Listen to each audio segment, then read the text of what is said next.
우리 지난 시간에 첫 번째는 같이 읽어볼까요? 사명 감당하기 위해 희생의 나날을 보낸다고 해도 하나님 없는 눈물의 세월은 아무 유익이 없습니다. 둘, 능력 있고 견고한 섬김의 첫 번째 원동력은 경건입니다. 셋, 능력 있고 견고한 섬김의 두 번째 원동력은 하나님에 대한 두려움입니다. 넷, 사명자에게는 부단히 연구해야 할 의무가 있습니다. 다섯, 충성스러운 사명자의 참된 모범은 예수 그리스도입니다. 아멘.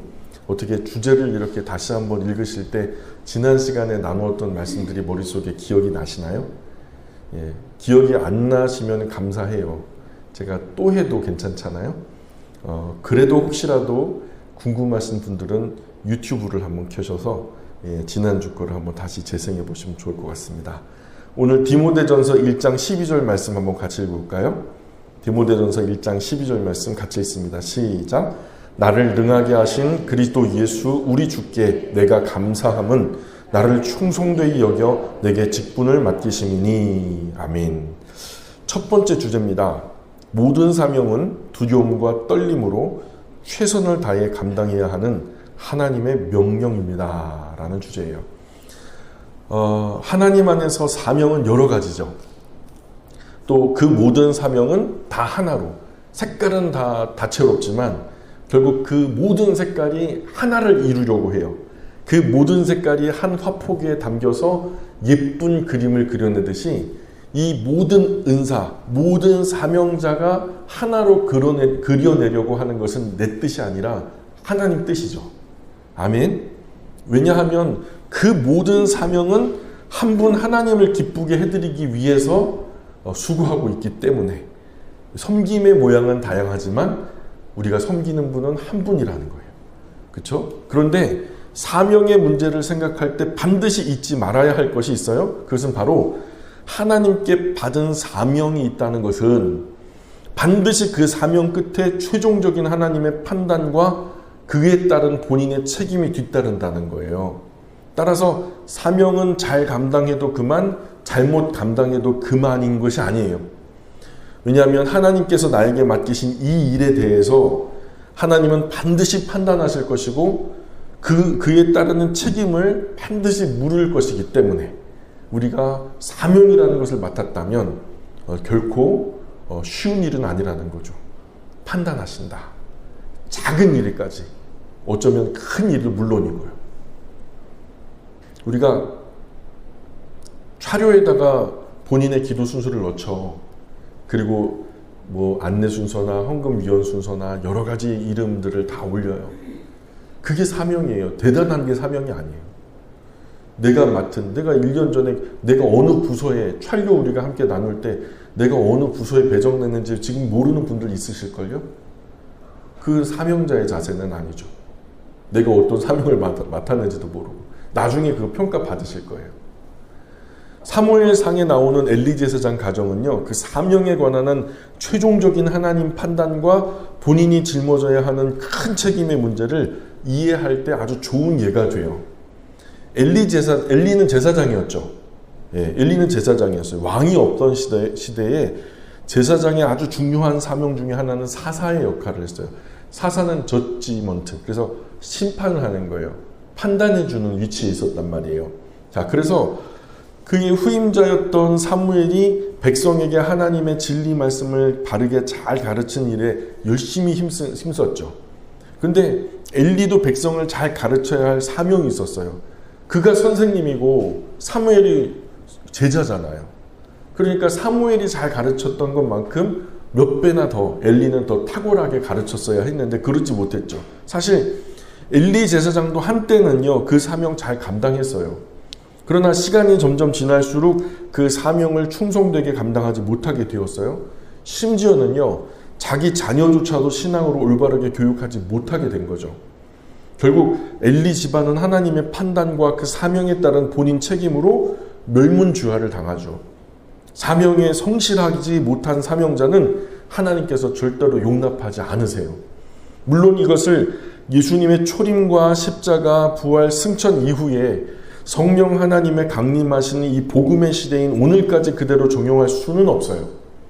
그러나 이 사건이 사명 따라 살아가려고 하는 우리에게는 정말 귀한 교훈을 주는 것은 확실하죠.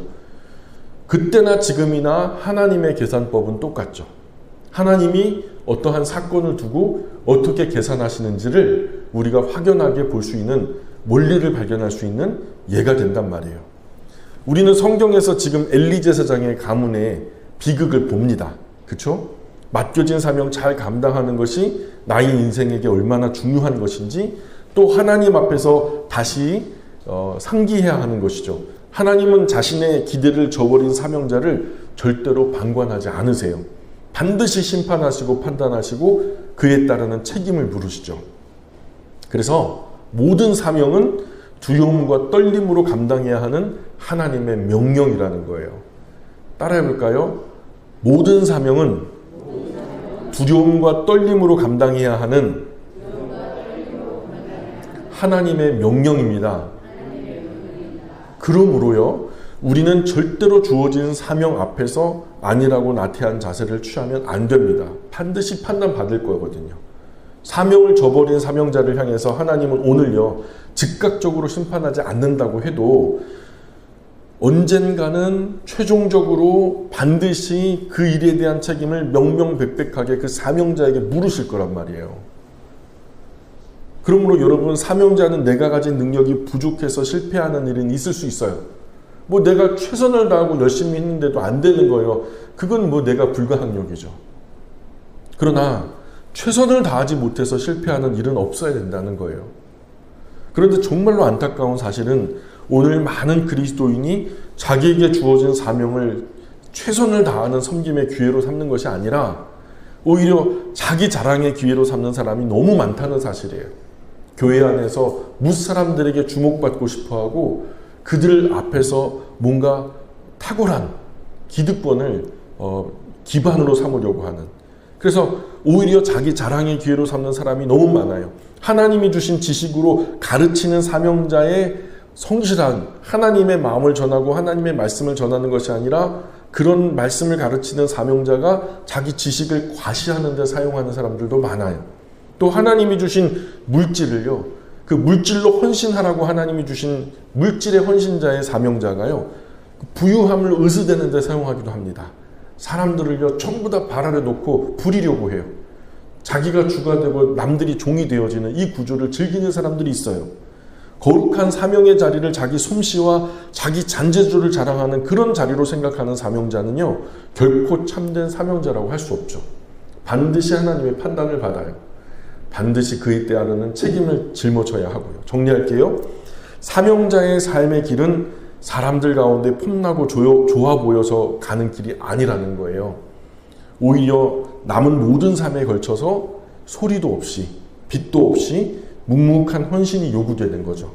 이런 소리 없는 치열한 전쟁 같은 삶이 사명자의 삶의 길이라는 거예요. 하나님의 붙들어 주심이 없으면 결코 걸어갈 수 없는, 그래서 이거 하다가 누가 알아주지도 않고 뭐 열매도 없는 것 같고 이게 지금 하나님이 기뻐하시는가 아니면 슬퍼하시는가, 아이고 감도 안 오고 이거 잘하는 건가, 그러다 보면요 혼자 고립되고 외롭고 고독하고 고달픈 길이죠. 그러나 그 상급은 절대로 작지 않아요. 내가 이렇게 하는 것 하나님 영광 위해서 하는 거예요. 하나님 잘 아시죠? 사람은 몰라줘도 하나님은 아시니까요. 그래서 하나님을 바라며 오늘도 묵묵히 그 길을 걷는 사람, 그를 사명자라고 말하죠. 하나님은요, 그 모든 외로움, 고독, 고달픔, 힘든, 어려운 이것들을 다 보상하고도 남는 상급을 이미 준비하고 계시리라고 믿습니다. 성경은 뭐라고 얘기하냐면 현재 고난은, 생각건대 현재의 고난은 장차 우리에게 나타날 영광과 좋게 비교할 수 없다는 거죠. 두 번째 주제는 이겁니다. 같이 읽어볼게요. 시작. 참된 사명자는 모든 일이 저절로 잘 될 거라는 허황된 낙관에 빠져 긴장을 늦추는 법이 없습니다. 베드로전서 5장 8절에는 이렇게 말씀하고 있어요. 같이 읽어볼게요. 시작. 근신하라 깨어라 너희 대적 마귀가 우는 사자같이 두루 다니며 삼킬 자를 찾나니. 사명자는 열심히 하기만 하면 모든 일이 저절로 잘 될 거라는 낙관주의를 믿지 않아요.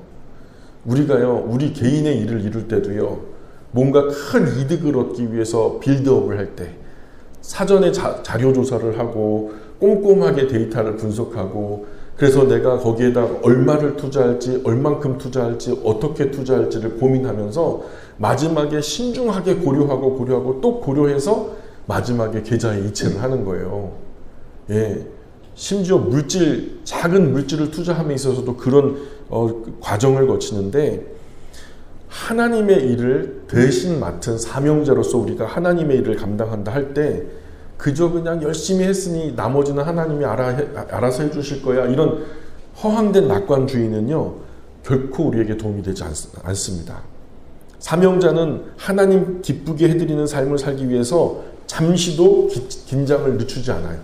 이렇게 이루어진 그 귀한 성과가 하나님 앞에서 정말 아무것도 아닌 모래성처럼 흐트러질까봐 노심초사하면서 사탄이 사명자를 공격하는 그 수많은 공격들로부터 예의주시하면서 경계하고 삼가하죠.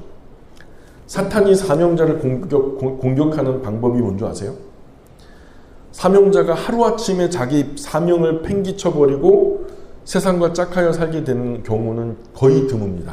굉장히 특이한 경우 그런 경우도 있지만 대부분의 경우에는요 아주 충성된 사명자가 하루아침에 등을 돌리고 하나님의 배반자가 되어서 그저 세상과 짝하여 사는 경우는 거의 없습니다. 사탄도 그런 일이 좀처럼 일어나지 않을 거라는 것을 잘 알아요. 사탄이 기대하는 것은요 사명자가 자기 사역에 집중하지 못하게 해요. 그래서 주변에 여러 가지 일들을 벌입니다. 갑자기 사람이 찾아오게 하고 갑자기 어떤 이슈를 만들고 갑자기 자기의 관심을 빼앗기는 평상시 자기가 좋아했던 귀신들은요 귀신같이 알거든요. 그래서 그런 것에 내가 관심을 훅 뺏겨가지고 에이 오늘은 제껴버려 그런 유혹하고 미혹당해서 그렇게 우리가 넘어갔던 적이 많이 있잖아요. 예, 사탄이 기대하는 것은 사명자가 자기 사역에 집중하지 못하게 만들어요. 마음을 훔쳐가요. 자기 사명에 자기의 온 마음을 쏟지 못하게 하죠. 마음이 자꾸만 나누어지게 만들어요. 전심으로 하나님을 섬기라 하는데 전심이 아니라 반심이나 쿼터, 4분의 1심이나 막 이렇게 계속 마음이 찢어지고 나누어지게 만들죠. 내가 적과 전투를 치른다고 생각해봐요. 우리가 이제 스파이가 돼요. 공수 특전단이 돼가지고 적 부대로 급습을 했어요. 조용히 잠입을 해가지고 부대를 괴멸시켜야 돼요. 자, 그런데 은밀하게 그 부대, 적군의 부대를 살펴보니까 가만히 보니까 흩어져 쉬고 있는 병사들도 있고 자고 있는 병사들도 있고 삽들고 공사하는 병사들도 있고 밥 짓는 취사병도 있고 환자 돌보는 위생병도 있고 총을 들고 경계 중인 병사도 보여요. 자, 그러면 여러분 이 중에서 제일 먼저 누구에게 총을 겨눌 거예요? 예? 누구에게 총을 겨누겠냐고요? 총 안 겨눠요? 누구한테 총을 겨눠야 맞다고 생각해요? 적의 전력을 순식간에 무력화시켜야 되는데 누워서 자고 있는 병사에게 총을 겨눌까요?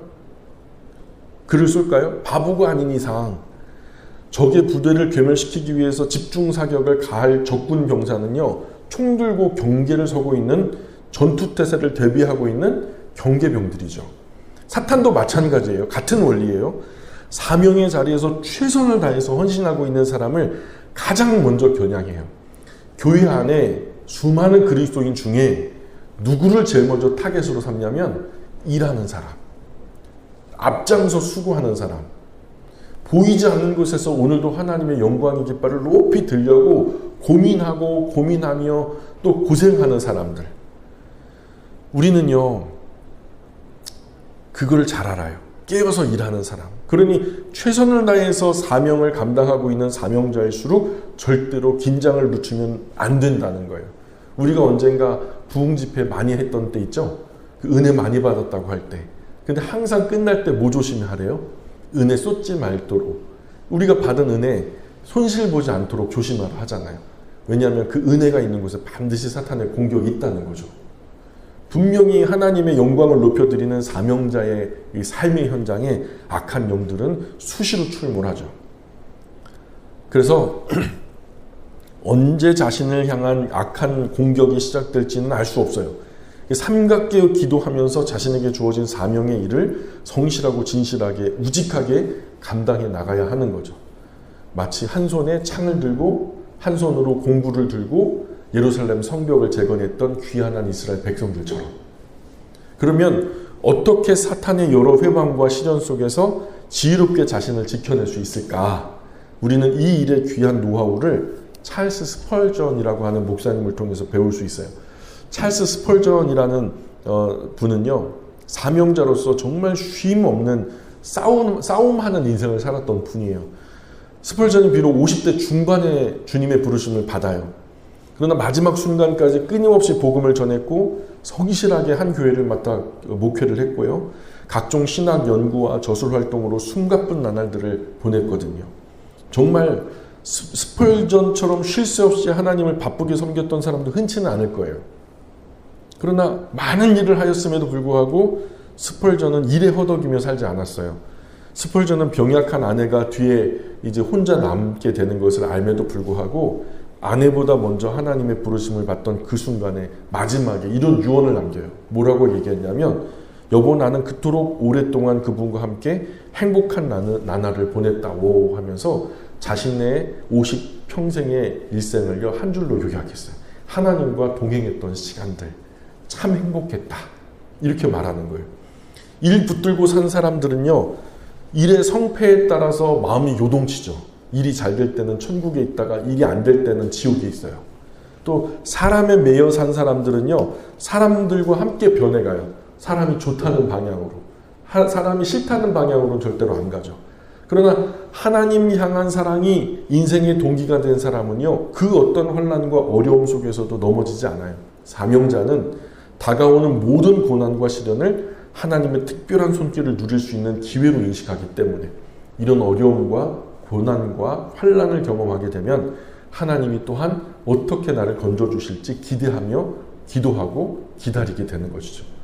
자, 심지어 죽음조차도요, 사명자에게는 하나님을 향한 일생의 그리움이 실현되는 행복한 순간이기 때문에 사명자에게 죽음은 아무것도 아쉬울 것이 없고 두려울 것도 없는 그런 삶의 현장이라는 거예요. 그래서 정말로 뛰어난 신앙의 영웅 같은 위대한 인물들을 보면 그의 마지막에 죽음에 대한 두려움은 전혀 없어요. 그저 남겨진 사람들에 대한 걱정 그런 것도 없어요. 오직 하나님 품에 안기는 기쁨만 있죠. 정리할게요. 사명자가 자신의 영혼을 지킬 수 있는 최고 최선의 비결은 현재적으로 하나님의 충만한 사랑 안에 사는 거예요. 지금 하나님 사랑 안에 있는 거예요. 헛된 물질욕, 성욕, 명예욕 또는 일 자체에 대한 맹목적 열심 등에 사로잡히지 않은 채로 하나님께만 사로잡혀서 하나님만을 사랑하면서 하나님만을 섬기는 것은 사명자가 자신을 지키는 유일한 최고 최선의 비결이죠. 그러니까 제가 늘 말씀드리는 것 같이 하나님을 사랑하고 죄만 아닌 이상 뭐든 하시라고요. 그게 사명자의 삶이라고요. 성경에서는 어떻게 가르치냐면 이렇게 말씀해요. 우리 같이 읽어볼까요? 신명기 6장 4절로 9절입니다. 시작. 이스라엘아 들으라. 우리 하나님 여호와는 오직 유일한 여호와이시니 너는 마음을 다하고 뜻을 다하고 힘을 다하여 네 하나님 여호와를 사랑하라.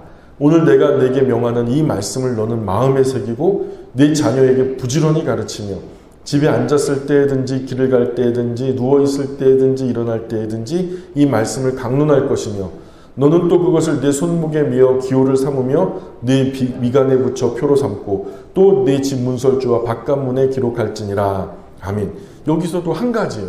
이후에 너무나도 많은 이야기를 다 얘기하는 것 같지만 요는 하나예요. 하나님 사랑하라는 거예요. 하나님 사랑하고 마음대로 하라는 거예요. 그 나머지는. 세 번째 주제입니다. 같이 읽어볼게요. 시작. 사명자에게는 참을 수 있는 이유가 있습니다. 바로 하나님의 위로입니다. 시편 86편 17절입니다. 같이 읽습니다. 은총의 표적을 내게 보이소서. 그러면 나를 미워하는 그들이 보고 부끄러워하오리니 여호와여 주는 나를 돕고 위로하시는 이시니이다. 아멘. 사명자의 삶을 살아가는 사람에게는 남이 알지 못하는 은혜가 있습니다. 바로 하나님의 위로죠. 이 하나님의 위로가 영혼 섬기는 사명자에게 끝까지 참고 인내하게 하는 원동력이 돼요. 신령한 목적을 위해서 헌신하다가 정말로 하나님 영광 위해서 일하다가 정말 하나님이 기뻐하실 것 같아서 그 일로 수고하다가 억울한 일도 당하고 아픈 일도 당하고 고통스러운 일들 당하고 그런 일들 경험해 보신 적 있으세요? 너무 억울하고 속상하고 그런 일 경험한 적 있으세요? 억울하고 눌리고 따돌림 당하고 무시당하고 그래서 괴롭고 외롭고 고독하고 그렇게 무기력하게 주저앉으려 할 때마다 그럴 때요 하나님은요 어김없이 사명자를 찾아오시죠. 최소한 저의 경우는 그랬어요. 저의 경우는 그랬어요.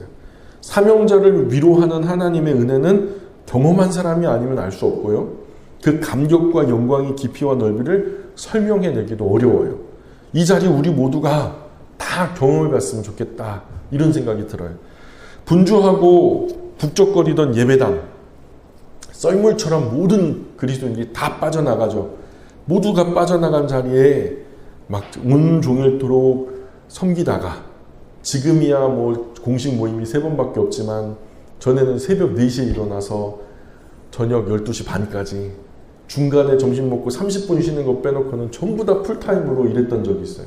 그러면요 저녁 12시 반에 차량 운행 마치고 교회에 들어와요. 문단속하고 그리고 맨 앞에 앉아가지고 하루를 마감하는 기도를 하거든요. 그러면요 불을 다 끄죠. 불 끄고 아무도 없는 예배당에 앉으면 하나님이요 이렇게 푹 감싸 안는 것 같은 예? 지친 마음으로 마지막 기도 올릴 때 하나님이 잠잠히 위로해 주시죠. 그런 일 한번 경험해 보셨어요? 남들은 삶의 자리에서 화목하고 단란한 자리에 누리고 있는 시간에 홀로 사명을 위해서 씨름하는 자리에 함께 하세요. 때로는 종탑에 매달려 가지고요 이 성탄 트리를 하다가 밤에 안개가 꼈는데 안개가 종탑의 그 쇠붙이에 성에로 껴버린 거예요. 그리고 거기서 이 성탄 트리 그 전구를 달다가 미끄러져가지고 떨어졌어요. 떨어지는 도중에 팔로 잡았는데 여기가 낀 거죠. 아이고, 그런데 내려갈 수도 없고 올라갈 수도 없고 하나님 어떻게 해요? 어떻게 해요? 하는데 하나님이요 위로하시는 거예요. 그 위급한 순간에 내가 함께 있다 그런 게 느껴지는 거죠. 사력을 다해서 다시 이 발을 바로 잡고 기어 내려와서 참 큰 은혜 받았죠. 나도 힘든데 또 다른 힘든 지체를 돌아보라고 아무도 알아주지 않는 그런 위로를 준비하는 거예요. 나도 누군가를 잃고 나도 누군가에게 배신당하고 나도 누군가에게 참 어려움을 당해서 나도 지금 속이 터져 미칠 지경인데도 또 그를 위해서 편지를 쓰고 있고 또 다른 누군가를 위해서 또한 전화를 하고 있고 그럴 때요 하나님께서 은밀하게 찾아오셔서 헛되지 않다 귀하다 내가 안다 이런 마음을 주세요. 이런 종류의 은혜는요 오직 누려본 사람만 이해할 수 있는 거예요. 내가 나 스스로의 만족에 겨워서 하는 얘기가 아니라 지친 나에게 바닥에 주저앉아 있는 나에게 외부로부터 알 수 없는 폭포수와 같은 새 힘과 능력을 부어주시는 다시 재생시켜주시는 이런 종류의 은혜는요 누려본 사람만 이해할 수 있는 거예요. 헌신해보지 못한 사람은 절대로 경험해보지 못한 사람은 도무지 알 수 없는 그런 특별한 수준의 위로가 있어요. 이 놀라운 위로와 사랑은 짐작으로는 알 수 없는 것들이에요. 하나님과 나만 아는 아주 특별하고 은밀한 위로죠. 사랑하는 여러분, 자기 유익과 세상 부귀 명예 영화 쫓다가 낭망하는 사람에게는 위로가 없어요. 그러나 사명 따라 살다가 낭망한 사람은 반드시 하나님의 존귀한 위로가 찾아와요. 얻을 수가 없죠. 없을 수가 없죠. 하나님은 절대로 자신의 일을요 충성되게 감당하는 사명자를 혼자 내버려 두지 않으세요. 그래서 성경의 원리예요. 하나님께서 그렇게 하겠다고 성경에 분명하게 약속해 놓으셨어요. 하나님의 일을 하는 사람을 하나님이 홀로 내버려 두지 않겠다. 이건 하나님의 성경에서 분명히 약속해 주신 거예요. 예수님은 십자가 위에서 죽고 부활하셔서 마지막 승천하실 때 제자들에게 어떤 말씀하셨는지 기억나세요? 그게 마태복음 28장 20절 말씀인데 같이 읽어보겠습니다. 시작. 내가 너희에게 분부한 모든 것을 가르쳐 지키게 하라. 볼지어다 내가 세상 끝날까지 너희와 항상 함께 있으리라 하시니라. 아멘. 이 약속을 누구에게 주셨어요? 단지 제자들에게 주셨나요? 아니죠. 구체적으로는요, 하나님께서 주신 사명을 좇아 구원의 복음, 생명의 복음을 전하러 가는 사람에게 주셨어요. 혼자 보내지 않겠대요. 함께 하겠대요. 탐험가이자 선교사였던 데이비드 리빙스턴에게 그의 탐사 취재를 하기 위해 따라온 한 기자가 물어요. 이 힘겨운 탐험과 선교 활동을 지치지 않고 계속할 수 있었던 원동력이 뭡니까? 도대체 뭐가 그렇게 당신으로 하여금 계속해서 일을 할 수 있는 원동력이 되었습니까? 이것을 물은 거죠. 리빙스턴이 조용히 눈을 감고 이 성경 구절을 암송했대요. 볼지어다 내가 세상 끝날까지 너희와 항상 함께 있으리라. 이 말씀을 읽으면서 대답을 가름했다는 거예요. 하나님께서 보내신 선지자들이 세상에 보내져 끊임없이 고난받으면서도 끝까지 쓰러지지 않고 자기에게 주어진 사역을 잘 감당해 나갈 수 있었던 비밀은요, 하나님으로부터 공급되는 특별한 위로의 은혜였어요. 선지자에게 임한 하나님의 위로는 일일이 그 증거를 언급할 수 없을 정도로 성경에요, 그 예가 너무나 흔하고 많이 등장하고 있어요. 고난받던 스가랴 선지자, 하나님께서 뭘로 위로하셨죠? 앞으로 나타날 말세의 환상을 그의 눈에 보여주셨어요. 포로로 끌려가서 곤고해하던 다니엘, 어찌할꼬 할 때에 다니엘에게 미래에 이루어질 예수 그리스도의 왕국에 대한 역사와 세상 나라들의 허무한 결말을 보여주셨죠. 예수님의 구원의 복음, 생명의 복음을 증거하다가 박해를 받아 반모섬에 귀양간 사도 요한에게 세상 마지막 날에 되어질 그 위대한 일들과 어린 양의 혼인잔치, 새하늘과 새 땅의 장엄한 전망을 보여주셨죠. 구순이 넘으신 어르신이 그 영상을 보면서 이제 죽을까 저제 죽을까 두려워 떨었겠어요? 저는 그러지 않았을 것 같아요. 정리할게요. 이것은 특별한 사람에게만 국한된 은혜가 아니에요. 하나님께서 자신의 사명을 잘 감당하려고 열심히 힘쓰고 애쓰고 몸부림치며 부단히 노력하는 사명자. 예를 들어 지금 우리 김호선 집사님 같은 경우도 어머니 회, 아버지 회에 여행을 준비하고 있지만 그의 수고가 사실은 누구도 모르죠. 예매하고 준비하고 그 여행의 디테일한 부분, 공항에 어떻게 가서 도착한 다음에 그 다음에 일정은 어떻게 되고, 이 모든 동선을 10번이고 100번이고 반복하면서 누구 하나 여기서 마음 상하지 않고 몸 상하지 않고 또 이것으로 인해서 또 큰 보람과 만족과 기쁨을 받아 이제 돌아올 수 있는 그런 어떤 섬김의 자세. 그냥 그게 무슨 상급이 있나요? 상이 있나요? 무슨 누가 알아주길 하나요? 근데요, 이게 사명으로 받으면요, 집사님, 이게요, 정말로 하나님의 영광을 위해서 하는 일이라면요, 집사님 그 안에서 굉장히 큰 위로를 받으실 거예요. 남들보다 더 깊은 고난과 아픔, 힘든 것들을 감수할 때 가장 밑바닥에서 하나님께서 그 자리까지 내려와 주셔서 함께 밤을 새면서 위로하시는 은혜들을 만날 수 있을 거예요. 외부 여러 핍박과 방해를 견디고 버티고 헤쳐나와 결국 하나님 뜻을 이루려는 사명자에게는요, 언제나 똑같이 하나님의 크신 위로가 기다리고 있다는 것은 성경이 증언하는 바예요. 하나님을 많이 사랑하는 사람은 많이 인내합니다. 하나님을요, 조금 사랑하는 사람은 조금밖에 인내 안 해요. 그리고 많이 인내하는 사람은 하나님의 위로를 많이 받습니다. 그리고 조금 인내하는 사람은 하나님 위로를 조금 맛보게 돼요.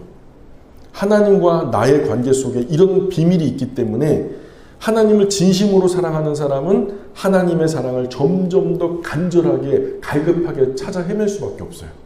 그래서 다윗이요, 이런 지경을 경험하고 목마른 사슴이 시냇물을 갈급히 찾아 헤매임같이 내 영혼이 주를 갈급히 찾아 헤매고 있습니다. 이렇게 고백을 해요.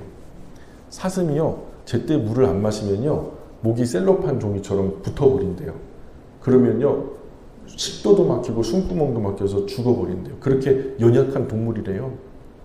그 물을 찾을 때 그러면은 이 사슴의 갈급함이 얼마나 대단하겠어요.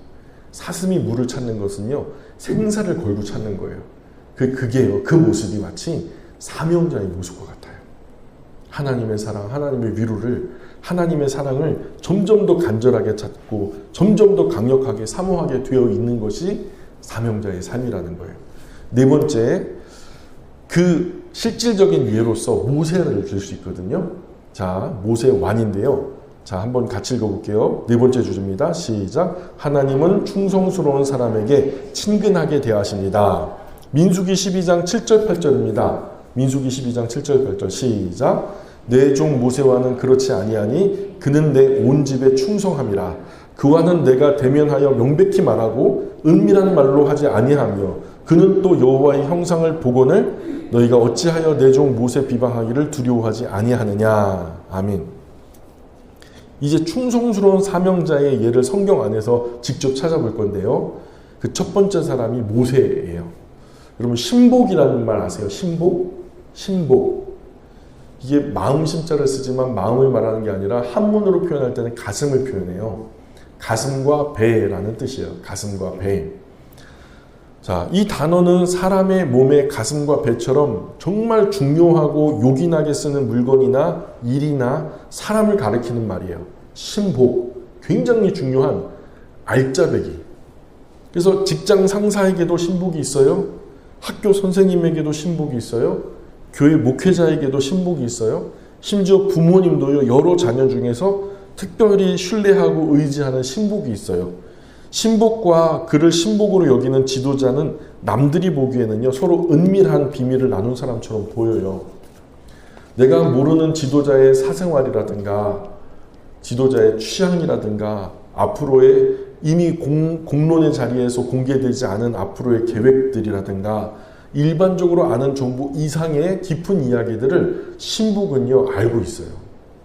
또 지도자도 자신에게 어떤 중대한 일이 생기거나 또 혼자 결정하기 어려울 때 신복을 불러서 긴밀히 상의하기도 해요. 저도 이런 신복을 두고 싶었지만 이 신복의 개념 자체를 이해하는 분이 없어서 쉽지 않더라고요. 그래서 저는 신복 두기를 포기했어요. 다만 저와 여러분 모두가 하나님 신복 되었으면 좋겠어요. 지도자는요, 자신에게 도움 주고 특별하게 의지가 되는 사람인 만큼 신복을 아주 각별하게 신경 써주기도 해요. 이런 각별한 관계 때문에 다른 사람의 희생을 받기도 하고요. 그러나 그 신복만큼 지도자에게 충성되지 못한 탓일 수 있다는 것을 간과해서는 안 되는 거죠.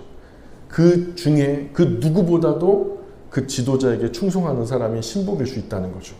하나님과 자녀들 사이에도 이런 신복의 관계가 있어요. 하나님 자녀라면 누구나 하나님의 신복이었으면 좋겠죠. 내가 하나님과 하나님 보좌 가장 가까이에서 손 뻗치면 닿을 그 자리에 내가 있었으면 좋겠다는 마음은 누구나 갖고 있어요. 그러나 항상 현실은요, 하나님께 목숨 바쳐 충성하는 아주 소수의 무리만 신복이라고 하나님은 여기시거든요. 오늘 이 주제의 본문 민수기 12장에서 하나님 모세에게 말씀하셨잖아요. 쉽게 말해 이런 말이에요. 나는 다른 사람에게는 꿈이나 이상으로는 말했다. 그러나 내 종 모세와는 그렇게 말하지 않았어. 모세는 내가 마치 친히 대면하여서 친구와 같이 말했어. 왜냐하면 모세는 나의 온 집에서 충성했기 때문이다. 자, 하나님은요, 모세를 다른 선지자들이나 다른 이스라엘 백성들과는 전혀 다르게 차별하여 대우했다고 대놓고 말씀하시는 거예요. 아니, 하나님이 돼가지고 차별 대우를 한단 말이야? 억울하세요? 모세를 너무 친근하게 대하셔서 마치 친구처럼 여기셨다고 말씀하시는 거예요. 하나님이 말씀하신 거예요. 하나님께 있어서 모세는요, 자신의 신복인 셈이었죠. 하나님은 왜 다른 사람과 달리 모세를 더 친근하게 대하시나요? 말씀을 잘 살펴보면 거기에 해답이 있어요. 뭐라고 나와요? 그는 나의 온 집에 충성되었기 때문이다. 뒤에 가로 열고 아마 이런 말이 있었을 거예요. 있었을 거라고 여겨져요. 그 누구보다도. 바로 이것이 해답이죠. 모세는요, 하나님과 하나님의 온 집에 충성된 사람이었어요. 하나님은 충성된 사람을 두루 살펴 찾으시죠. 지금도 찾고 계세요. 그리고 그 충성된 사람과 함께 거하길 원하세요. 그리고 그 충성된 사람의 섬김 받기를 기뻐하세요. 시편 101편 6절입니다. 시편 101편 6절 같이 읽습니다. 시작. 내 눈이 이 땅에 충성된 자를 살펴 나와 함께 살게 하리니 완전한 길에 행하는 자가 나를 따르리로다. 아멘. 하나님의 눈이요, 이 땅 위에 충성된 사람을 두루 살펴서 찾고 계신대요. 그리고 그와 함께 거하다, 뭐냐면 그와 함께 살기 원한다는 거예요. 그리고 하나님 앞에 충성스럽게 사는 사람들에게 하나님과 아주 친밀한 연합을 누리게 하시죠. 지도자가 자기 신복에게 자신의 은밀한 것들을 보여주고 자신의 고민과 계획을 알리고 상의하는 것처럼 하나님도 충성스러운 사람에게 자신을 보여주시고 자신의 깊은 고민과 계획에 동참하게 하시죠. 모세와 대면하여 명백하게 말씀하시고 친근하게 대하셨던 것처럼. 정리할게요. 하나님과 친밀함을 유지하고 그리스도와의 연합을 더 공고하게 하기 위해서 내가 지금 어떤 노력을 하고 있나요? 무슨 노력을 하고 있나요? 혹시 하나님 신복이 되는 것이 부담스러우신가요? 하나님 신복되면 뭔가 되게 부담스러운 일을 할 것 같고 손해보는 일을 할 것 같고 어렵고 힘든 일을 할 것 같아가지고 좀 부담이 되시나요? 그것은요, 세상 잘못된 가치 때문에 나의 신령한 눈이 멀어버렸기 때문에 그렇게 여기시는 거예요. 하나님 신복이 된다는 것이 도대체 뭘 의미하는지 제대로 알게 되면요, 야곱처럼 소중한 것을 쟁취하기 위해서 별의 별짓 달의 달짓 다 할걸요. 도대체 하나님의 신복이 되는 것이 어떤 의미인지 우리가 잘 이해하게 되면요, 아마 하나님 앞에서 그 눈에 들기 위해서 별의 별짓 달의 별짓 다 한다니까요. 나의 중심에서 우러나오는 하나님을 향한 충성은 하나님을 더 깊고 더 크게 알게 해주죠. 나아가 하나님과 더 깊고 큰 친밀한 관계를 누리게 하는 비결은 이것이 저와 여러분과 하나님 사이의 소원함을 풀어주는 열쇠가 되었으면 좋겠습니다. 자, 마지막 5번째 주제입니다. 모세 2번째. 자, 한번 같이 읽어볼게요. 시작. 하나님 손에 붙잡힌 채 하나님의 충성스러운 일꾼으로 살았던 사람은 모두 하나님과 소통하는 사람이었습니다. 아멘. 아까 우리가 읽었던 말씀이지만 한 번 더 읽을게요. 12장 7절 민수기입니다. 시작. 내 종 모세와는 그렇지 아니하니 그는 내 온 집에 충성함이라. 아멘. 성경 속에서 아브라함은 믿음으로 소문난 사람이었죠. 엘리야는 능력으로 소문난 사람이었고요. 그런데 모세는 무엇으로 소문난 사람인가요? 모세는요, 하나님과 나누었던 친밀한 교제로 소문난 사람이에요. 하나님이 직접 그 친밀함을요, 입술로 고백하셨으니까요. 내가, 모세인 내가, 나 하나님과 얼마나 친하게 지내는지 몰라 그러면요, 별로 신빙성이 없었을 거예요. 근데 하나님이요, 그분의 입으로요, 모세의 나랑 굉장히 친해. 이렇게 말씀하셨으면 그건 분명한 사실이죠. 모세는요, 모든 선지자의 비조였고 조상이었어요. 다른 사람과 비교할 수 없는 탁월한 영적인 교제를 하나님과 독대하면서 나누어 살았던 사람이에요. 그러나 모세가 광야에서 이스라엘 구약교회를 인도하면서 보여주었던 그 불굴의 지도력, 강인함, 그리고 이스라엘 백성의 불순종을 좌시하지 않는 그런 불붙은 열정, 이 모든 것은 자신으로부터 솟아난 것이 아니라 하나님과요 깊이 교제하다 보니까, 하나님과 깊이 교제하다 보니까 하나님이 어떤 분인지를 알고 어떤 분인지를 아니까 하나님을 좋아하고 사랑하게 되고, 또 그 하나님이 뭘 좋아하시는지 뭘 싫어하시는지를 이해하게 되니까, 사랑하다 보니까 다 알게 되잖아요. 내가 사랑하는 사람이 뭘 맛있게 먹는지 뭘 싫어하는지 다 알잖아요. 그런 것처럼 하나님이 좋아하는 것 싫어하는 것을 알게 된 모세가요, 이 이스라엘 백성이 꼭 하는 짓이 두드려 맞을 짓만 하니까요. 그러니까 하나님 대신에 막 분을 내는 거예요. 가르치다가도 흥분돼가지고 하나님보다 반걸음 앞서서, 야, 이 답답한 것들아, 그래서 하나님이 이것도 하지 말라 저것도 하지 말라는 얘기가 아니라 제발 나 좀 사랑해 달라는 그런 얘기다 라고 중재자로서 그런 이야기를 과감하게 할 수 있었던 위치가 모세였거든요. 그래서 하나님 눈치 보면서 이스라엘 백성 다그치잖아요.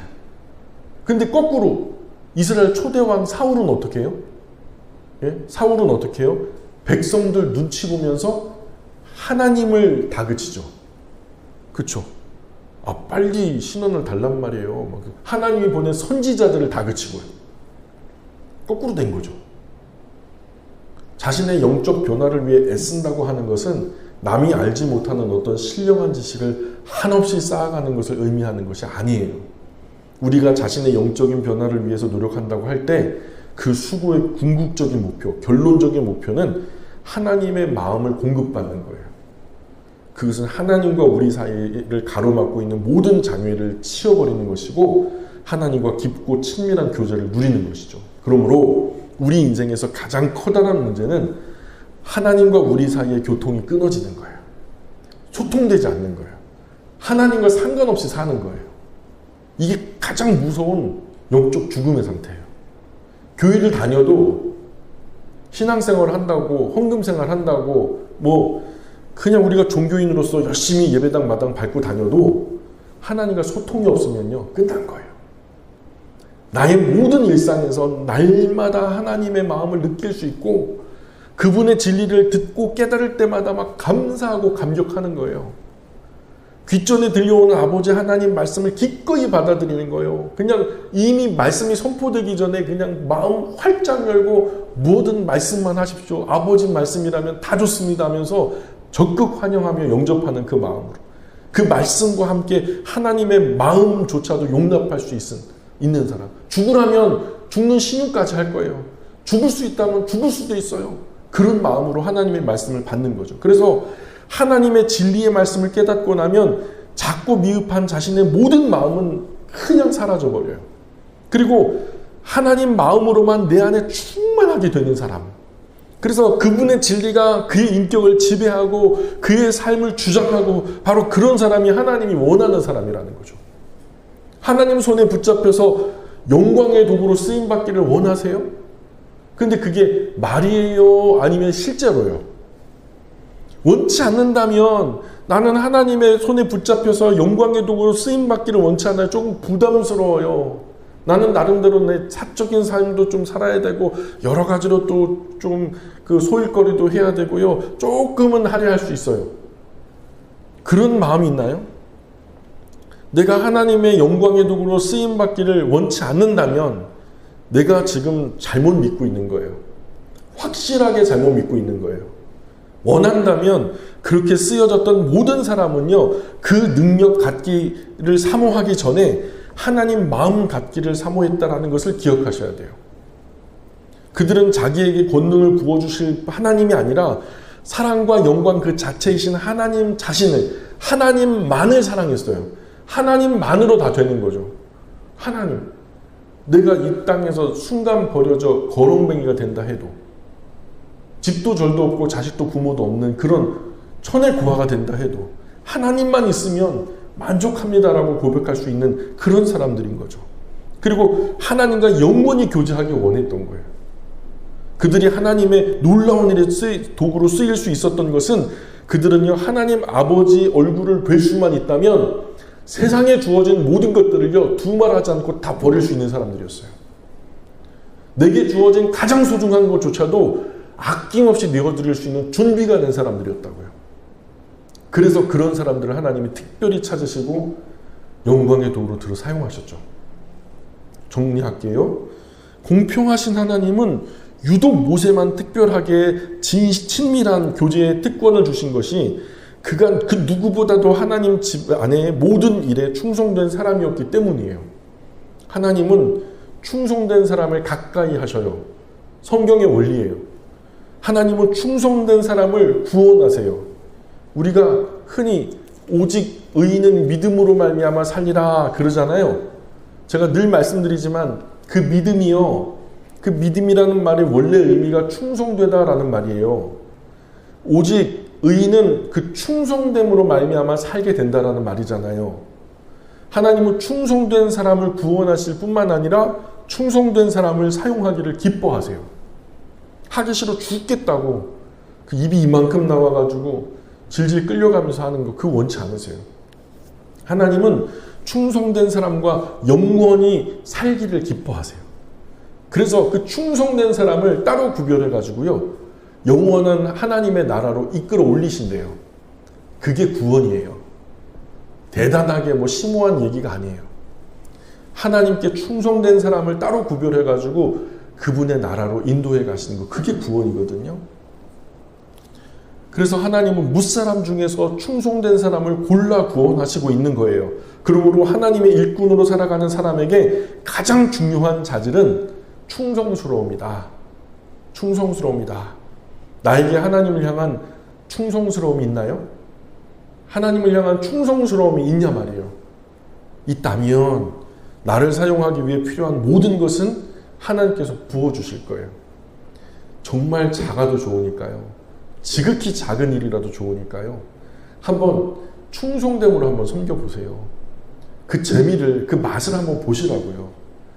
그거 하다가 어렵고 힘들고 눈물 나고 괴롭고 누명 쓰는 일들 많고 뒤에서 수군거려 말 하나 거들지 않고 뭐 손가락 하나 까딱하지 않는 사람들 많아요. 그들 때문에 서로 눈물 흘리지 마시고요. 결국 그 모든 것 뒤에 묵묵히 나아갈 때 그 좌절한 그 자리에서 하나님이 어깨동무하시면서 다독이시는 그 위로를 경험해 보시라고요. 사람의 위로는요, 아주 가짜 않게 느껴질 거예요. 하찮게 느껴질 거예요. 여기서 우리가 사람 눈치 보지 않고 하나님 눈치 보는 품위 있는 고상한 그리스도인의 아름다운 인격을 갖추게 되는 거죠. 내가 사람을 기쁘게 하랴, 하나님을 기쁘게 하랴. 내가 사람을 기쁘게 하는 일이 있다면 나는 하나님의 종이 아니라. 저와 여러분은 다 하나님 종이죠? 하나님 기쁘시게 하는 착하고 충성된 종이 이 자리에 말씀 듣고 있는 저와 여러분 다 되셨으면 좋겠습니다. 기도하겠습니다. 귀하신 하나님, 은혜와 사랑 감사합니다.